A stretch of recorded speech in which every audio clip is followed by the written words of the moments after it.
In this video, we're going to use the latest AI technology to explore what the potential possibility is for there being a godlike existence or a higher intelligence in the universe. We're not going to dive into any specific religions here and hopefully not cause anyone any offense. We're simply going to ask 5 questions to an AI model to weigh up arguments for and against a godlike being. The first prompt is, evaluate arguments for and against the possibility that the universe is either created or observed by a greater intelligence, something akin to what many religions describe as a god or gods. Let's see what ChatGPT comes back with. So it's creating a list of arguments for and against the possibility. So the first one it comes through is a well-known argument called the fine-tuning argument. The claim is that the physical constants of the universe and the elegant simplicity of physics are uniquely fine-tuned to support life on our planet. There's also the Fermi paradox, which kind of questions why we haven't seen any signs of intelligent life anywhere else in the universe. The implication is stated that this precise tuning suggests intentional calibration by an intelligent designer. It then goes on to the cosmological argument, which claims that everything that begins to exist has a cause. The universe began to exist, so it must have a cause outside of itself. We then go on to consciousness and observation, the observer effect in quantum physics. Some interpretations imply that consciousness is fundamental to the universe and could suggest that the universe requires or is embedded in a conscious observer, a kind of universal mind. Then it goes into the simulation hypothesis, that we might be living in a computer simulation, and testimonies, revelation, and religious experience. The claim is that billions of people will report personal or cultural experience of a divine intelligence. So it's widely believed across different religions that there's a higher intelligence or gods. This is common across different religious groups. Then goes on to the arguments against the possibility, the problem of evil, whether greater intelligence exists and is good and powerful, why is there so much suffering and injustice and apparent randomness, the success of naturalism, science explains more and more about the universe through natural laws without invoking gods. Then goes on to the idea of God as a projection of human cognition, a way to make sense of a chaotic and indifferent universe, the lack of empirical evidence, and incoherence of contradictions and theistic concepts. So the claim is that the traditional definitions of God, all knowing, all powerful, all good, contain contradictions. Can God create a rock too heavy for God to lift? If God is unchanging, how can God act in time? It then puts all of this into a nice little summary table, and some final thoughts are the plausibility. The idea of a greater intelligence is not logically impossible and remains a live philosophical hypothesis. Scientific standing lacks empirical support and is largely outside the scope of current science. Cultural power, the idea continues to shape human life, ethics, and imagination across civilizations. And finally, epistemic humility, whether one believes in God, leans towards atheism or is agnostic, a cautious humility towards the unknown nature of the cosmos is warranted. Let's follow this up with another question. Consider the potential for a godlike being solely through observable science. Based on scientific principles, can you construct a logical framework that allows for the existence of a guiding intelligence? While science cannot prove the existence of such a being, we can construct a scientifically coherent framework that allows for it. It's then got a list of scientific foundations that leave room for a guiding intelligence. We've got the incompleteness of scientific knowledge. There's some examples here, such as the origin of the universe, what preceded the Big Bang, the origin of physical laws, the nature of consciousness, which is still widely unexplainable. The implication is that these gaps aren't proof of God, but they represent places where a guided intelligence remains a possible explanation, among others. The simulation hypothesis, this is something we've spoken about already, proposed by philosopher Nick Bostrom, I think in the 90s this was, based on computational theory and exponential technological growth. So the core argument for this was if it's possible to simulate other environments, then there's an unlimited number of possible environments that we could be living in, metaverses if you like, and the chances that we're living in the original one are very, very slim. In this view, the creator is not a supernatural, but a hyper-advanced programmer in a base reality. The laws of physics are code, and intelligent design is literal. As a developer, I can tell you that is slightly terrifying. Quantum indeterminacy and the observer problem. This is the thing in quantum physics where something changes based on whether you see it or not. Emergent intelligence in a cosmological system.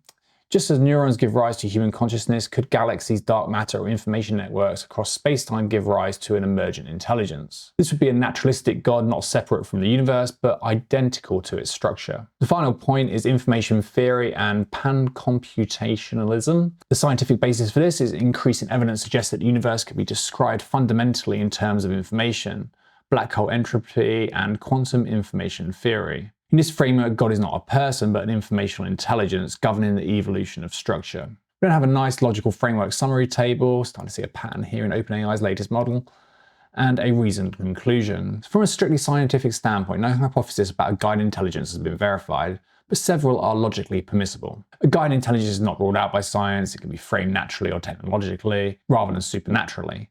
Science points to deep mysteries, consciousness, origins, information, observation, which such a hypothesis could fit. Science may never be able to confirm such an intelligence without direct evidence, but it leaves open enough conceptual space for one to plausibly exist. Let's follow this up with a question that dives into one area that interests me, in that many religions across the world include some concept of gods.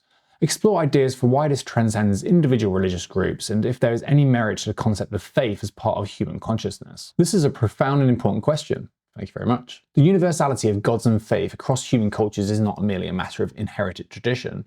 It touches on psychology, cognition, sociology, and evolutionary biology. Let's explore both parts of your question. Part 1. Why does belief in gods transcend individual religious groups?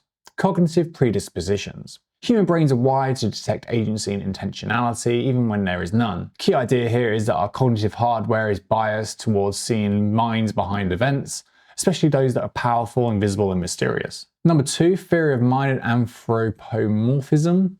The key idea is that we project what we know, ourselves, onto what we don't, the unknown. Social cohesion and morality. Gods help large groups trust and function cohesively, especially when community members are strangers. This kind of ties in my own beliefs that religion has been used over the last few thousand years to control populations and weigh out power struggles. Narrative and meaning making.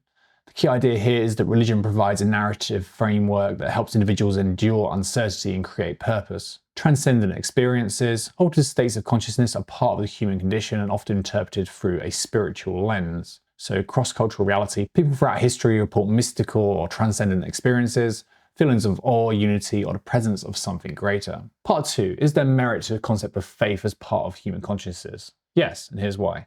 Faith as a cognitive function. Faith isn't always religious, it's a fundamental way that humans navigate uncertainty. Faith gives existential structure to the chaos of life, and faith enables both religious devotion and scientific pursuit. It's a creative force. The final reflection is that the near universal emergence of gods and faith across cultures suggests that these are not anomalies, but the expression of human consciousness itself. Quite interesting. Whether or not any God exists, the capacity to believe, to commit, and to find meaning beyond what we can measure seems to be central to part of what it means to be human. Next question. Given that the physics of our universe seem to exhibit fine-tuned constants and intricate structures, how might one argue for a higher level intelligence that underlies those rules? To start off with the core claim for the fine-tuning argument, then it goes into the strengths. Many of the constants are tuned to allow a matter of chemistry, stars, and life. If these values were different by very small margins, the universe would collapse too quickly, never form atoms, or remain an undifferentiated soup. The implication is that the improbability of these values occurring randomly supports the idea of a purposeful calibration. Then got anthropic coincidences. We can only observe a universe compatible with observers. The universe seems not just compatible with life, but uncannily suited to its emergence. Inference to the best explanation. We use the design inference in other contexts, why not here? Supports broader metaphysical views. The implication is that the universe may not just be a brute fact, it could be an intelligible because it was meant to be. Weaknesses and critiques. The multiverse hypothesis critiques that fine-tuning may be an illusional statistical selection across many worlds or universes. The problem of probability. We may be overestimating how improbable the constants are due to our ignorance. The God of gaps fallacy, invoking intelligence might be premature and scientifically unproductive. No direct evidence for a designer. Does not specify the designer. So the critique here is that the argument is vague about the nature and intention of the intelligence it possesses. And finally, does not specify designer. The designer could be a deity, an alien, a simulation, etc., etc. Again, got a summary table and a final reflection. Arguing for a high-level intelligence based on the fine-tuning of the universe is philosophically rich and scientifically intriguing, but not conclusive. Now let's take everything we've got and ask ChatGPT to assign a numerical percentage probability to the possibility that some form of godlike higher intelligence exists in the universe. I'm not sure what answer we're going to get here, and it'll be interesting to see what different models kind of make of this same question. So we're going to use a Bayesian-style best guess framework.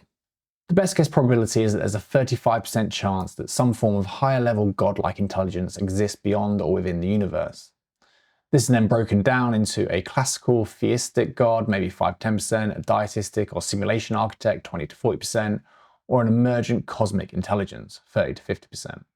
And I guess what that suggests, and a final thought that I'll leave you with, is that God's existence widely comes down to how we define God or a higher level of intelligence being. The more open you are to that definition, the higher probability you could assign to its existence.